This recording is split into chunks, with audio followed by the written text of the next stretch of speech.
cuando hablábamos recién de los anticipos de la muerte del Papa Francisco, en varias oportunidades aparecieron en redes sociales muy conservadoras esa noticia y con ataques, etcétera. Así que no es que no hay diferencias dentro de la Iglesia Católica, son diferencias importantes, son diferencias teológicas, pero también son diferencias sobre política mundana y humana, ya que la Iglesia Católica, por su importancia, en muchos países es muy significativa desde ese punto de vista.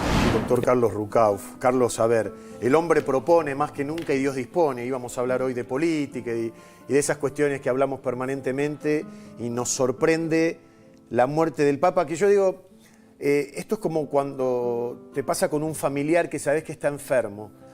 Uno avisora su muerte, pero cuando muere es cuando cae la noticia y nos duele, ¿no? Más allá de estar preparados. Sí, yo creo que él se despidió como hubiera querido, ¿no? Se despidió al día siguiente de hacer el acto máximo de nuestra iglesia, que es la Pascua de Resurrección. Y bueno, se fue como lo que fue, como un hombre de pueblo. Yo lo conocí a Bergoglio, nunca lo vi como papa, pero lo conocí cuando empezaba porque yo era muy amigo de Monseñor Quarracino, que es quien lo nombró coadjutor de la Arquidiócesis de Buenos Aires y le dio el puntapié para pasar a jugar en Primera División, como decía Bergoglio. Bergoglio no parecía un hombre destinado a conducir la Iglesia argentina porque no tenía mucho que ver con los obispos de aquel momento, pero Quarracino, que mucho tiempo antes de morir, él muere en 1998, siendo yo vicepresidente, lo enterramos en la Catedral Metropolitana. Quarracino, mucho tiempo antes, dijo, voy a poner a este como su sucesor. En un desayuno en su casa, cercano a la Quinta Presidencial de Olivos, Quarracino me dijo, le voy a presentar a un pibe que va a ser mi sucesor, y ahí apareció un flaquito, que yo no conocía, Quarracino, con el que obviamente luego, por mi trabajo como ministro de Interior y luego como vicepresidente, tuve mucho trato con él por razones de la polis, ¿no? Porque él siempre estaba ocupado de temas concretos de la realidad, inclusive proponiendo e impulsando figuras políticas. Él fue el gran enemigo de Néstor Kirchner, que Néstor Kirchner ordenó ataques infamantes contra Bergoglio, lo acusó de haber sido cómplice de la dictadura, de haber hecho desaparecer gente, cosa absolutamente falsa. Él en realidad ayudó a mucha gente. Sí, claro. Él en esa época presidía el colegio mayor, presidía el colegio jesuita y se ocupó de que mucha gente se pudiera escapar de la Argentina en los años de plomo. Y luego llega esta sorpresa de que se convierte en papa. Yo creo que nos sorprendió a todos y a él también, porque algunos amigos, que aún conservo que son amigos de él, que fueron amigos de él, me contaban que volvió, que se fue pensando en volver en poco tiempo, ¿no? Y ese cónclave que nadie pensaba que podría tener un papa del fin del mundo, lo tuvo a Francisco. En 15 días más empezará el nuevo cónclave presidido por por Jean-Baptiste Arré, que es el decano de los obispos, y el segundo, su colaborador máximo, va a ser un argentino de vuelta, porque el vicedecano de los obispos es Leandro Sandri, claro. El obispo argentino que el Papa le ordenó que leyera hace muy poco tiempo lo que él no podía leer. Así que bueno, el miércoles vamos a hablar contigo de qué va a pasar en ese cónclave. Claro. Carlos, ¿dónde estaban las señales del peronismo de Bergoglio? Viste que siempre se decía era un papa peronista. Bergoglio es un hombre que siempre estuvo del lado del pueblo. Y en realidad la doctrina social de la Iglesia y la doctrina peronista tienen muchos puntos de contacto. Yo nunca lo vi a Bergoglio hacer política partidaria. Nunca entendí por qué Kirchner le tenía tanta bronca. Seguramente porque en general la verdad duele, ¿no? Y muchas veces los presidentes no soportan la discusión con la Iglesia. Yo les recuerdo que en su momento Raúl Alfonsín se subió al púlpito de la iglesia de Estela Maris a discutir con el obispo. ¿Te acordás? Micrófono en mano. Entonces, después de su homilía. Exactamente, claro, después de la homilía que no le gustó. Sí. A Kirchner le molestaba las homilías y por eso cambia el Te Deum de la ciudad de Buenos Aires y la manda a otro lugar, porque en la ciudad de Buenos Aires mandaba a Bergoglio, que poco a poco fue creciendo como una figura mucho más significativa hasta conducir la Iglesia argentina, pero realmente yo te puedo asegurar que él se fue a Roma aquella vez pensando que el Papa iba a ser otro. Hay una frase en Roma que va a empezar a resonar pronto entre los vaticanistas, que es: quien entra a Papa sale cardenal.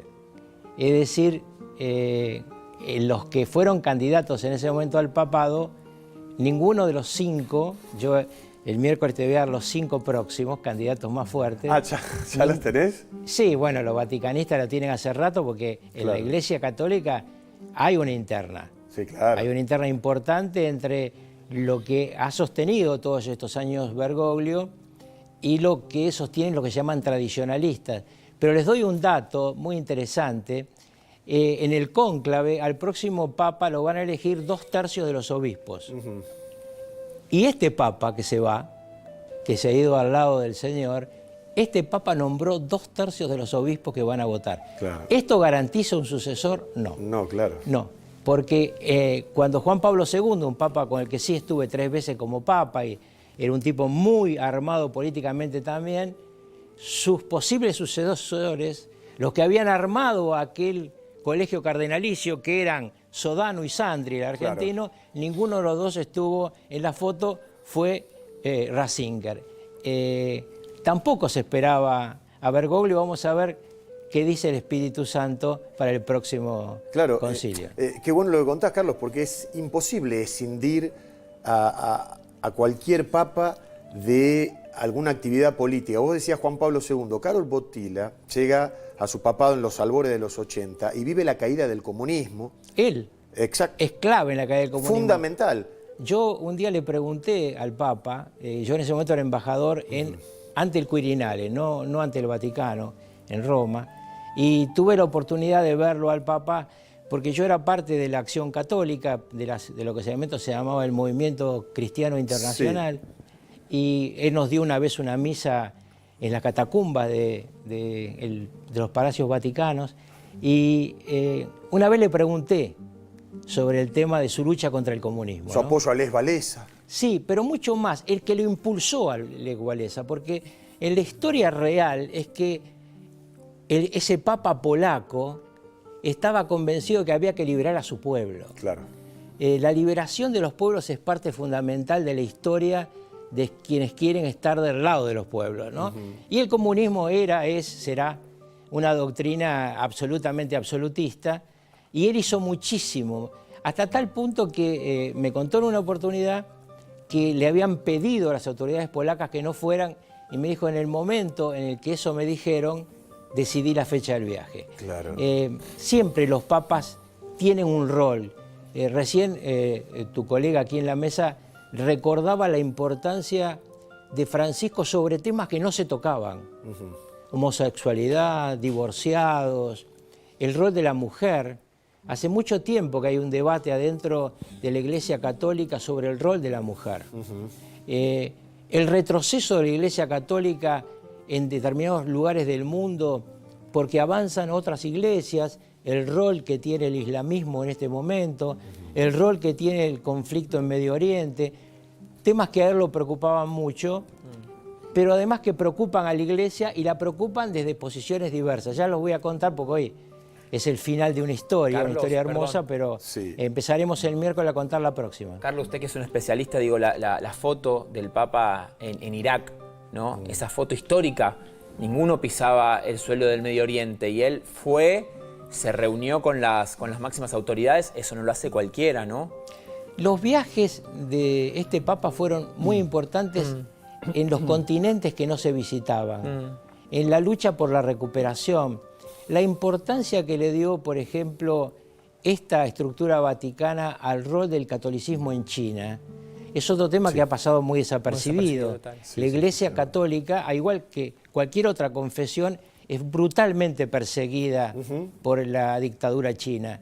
Y el Papa fue y puso la cara. Por eso es un Papa que tiene muchas visiones del mundo.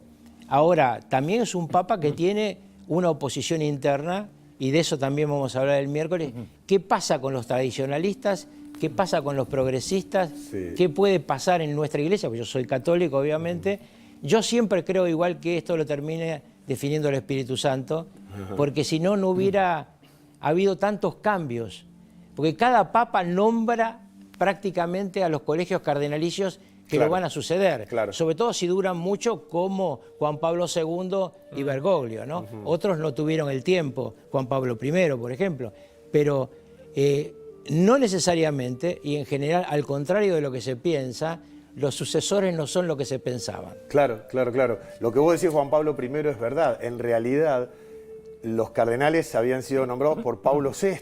Exactamente. ¿No? Y todavía había una vieja tradición italiana, hasta el momento, quizá más conservadora, pero que toman, en aquel momento que se pensó, necesitamos un papa joven, porque se avisoraba ya la pelea, estábamos todavía en plena época de la Guerra Fría, ¿no? Necesitamos un papa joven que pueda durar muchos años y que se banque esa pelea, no en vano. El primer papa fuera de Italia es un papa polaco. Ahora vamos a seguir Está haciendo bueno eso, referencia. Guille, No, lo que seguro. decís vos, ¿Sabés porque por qué? digo, hoy el límite para los cardenales, para el voto, para el cónclave, es de 80 años. Sí. Digo, exacto. y está puesto eso. Perdón, Juan Pablo por II eso- tenía 57, 58 Sí. años cuando es electo. Por eso es muy interesante que, pese a los mandatos legales, lo que hizo Francisco es que los dos que tienen que conducir el cónclave, que tenían que haber terminado, les prorrogó el mandato Claro. para que ninguno de los dos tenga 80 años o menos. Es decir, ninguno de los dos, el decano y el vicedecano, no pueden ser candidatos. El otro día en una radio me preguntaban, qué honor, ¿será Sandri el futuro? Porque lo habían, viste que él lee el sí. discurso en lugar del Papa. Le digo, no, muchachos, lo nombran porque no puede ser. Claro. Lo nombran porque no quieren mostrar al que puede ser el candidato que un día suceda a Francisco. No pensábamos que iba a ser tan pronto. Pero la estructura vaticana funciona con muchos mecanismos que es interesante explicar. Entonces, tanto Jean Baptiste Rey como Sandri, que van a tener que conducir el cónclave, que van a cerrar esa puerta, que van a ser los únicos que se comunican con el exterior. Porque en los cónclaves nadie más que quien es el decano se puede comunicar con el exterior, y la comida que entra al cónclave es verificada por esas dos personas, y quienes entran al cónclave son solamente monjas para servir a los miembros del gobierno. No puede venir ningún otro miembro de la iglesia dentro del cónclave. Pero bueno, eso lo hablamos. Yo lo que no luego. sabía es que los votos se queman. Ah, por supuesto. Sí, claro. Hoy leyendo que los votos se queman y cómo se cierran las puertas, y esto que el humo negro y el humo blanco. Hermético. El humo Mirá. negro es cuando no hay Cuando todavía definición, no se y el humo definió. blanco es cuando Claro, el famoso habemos hay- papam. Las boletas que salen humo negro porque se le agrega a esas boletas Sí, algún químico, ¿no? un elemento químico que lo da negro. Exactamente. Y antes la blanca era solamente las boletas, pero aparecía medio gris. Y entonces, cuando la época de Juan Pablo II, hubo una ovación por un momento que no fue. Desde ese momento también se le agrega un químico blanco Sí. a las boletas para que sea bien claramente Bien blanco el blanco. día de decir habemos Exactamente. papa, ¿no? Mirá, ahora vamos a ver el anuncio de la RAI, pero ya que estamos hablando de medios, me voy a meter en tu terreno. Sí. Hay dos películas que permitieron mostrar lo que es la interna de la elección del Papa. Uno probablemente más liviana, que vos te debes acordar, Carlos, la de Anthony Quinn, Las Sí. sandalias del pescador, Sí, claro. en Gran la película. década del 60. Gran película, de hecho. Que ahí te muestra la interna del Vaticano por primera vez, y cónclave ahora, para quienes no la vieron, más que nunca recomendable, porque de alguna manera describe con mucha rigurosidad todo esto que estamos hablando. Las distintas, no digo iglesias, sino facciones dentro de una misma iglesia, ¿no es Sí, cierto? con un final medio Sí, sí, ridículo. sí. Un final Pero polémico. no spoileemos. Bueno, de hecho, una Pero hay película una nominada al tercera Oscar. película que quiero recomendarles a Sí. todos, que es Los dos papas. También, buenísimo. Fantástica. Juan Sí, Minujín, sí, protagonista, un argentino que ha llegado al mundo y también reconocido por Francisco por esta interpretación. Esa película que recomienda muy bien Carlos está en Netflix. Exactamente, Por si la gente sí. la quiere ver. Conclave todavía no llegó a las plataformas. Ahora voy a chequearlo porque, bueno, fue una película que se estrenó en el 2024, nominada a los premios Oscar. Gracias, ahí está en Amazon Prime Video, ahí me dicen. Bien. Pero la verdad que vale la pena verla. Y sobre todo el final, porque el final nos va a invitar también a, no vamos a spoilear, pero nos va a invitar también a debatir. Sí, pero es un final imposible. Sí, es un final extraño. Porque, no es, obviamente es extraño, pero es un final imposible por cómo funciona esta maquinaria. Claro. Porque la película es interesantísima, muestra todo, pero tiene mucho componente naif. Sí. Sí, ¿no? tal cual. Digamos, no se da ese tipo de debates en esos lugares, todos los debates son con susurros. Sí, magnifican todo. Magnifican un punto todo, claro. Bueno, es una película. increíble. Pero es muy importante decir, para ver las cosas, que en el concilio anterior al que eligen a Francisco, Francisco sí da un discurso.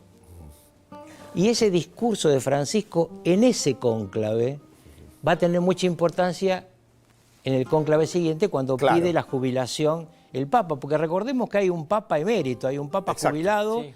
que todo el mundo creía que se iba a morir y vivió más que Exacto. Francisco, ¿no? Lo sobrevivió. A ver, así anunciaba la RAI, la muerte del Papa. Cosa, la verità. A te, Leonora.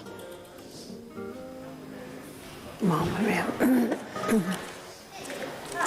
Allora, chiedo di togliere queste immagini, grazie.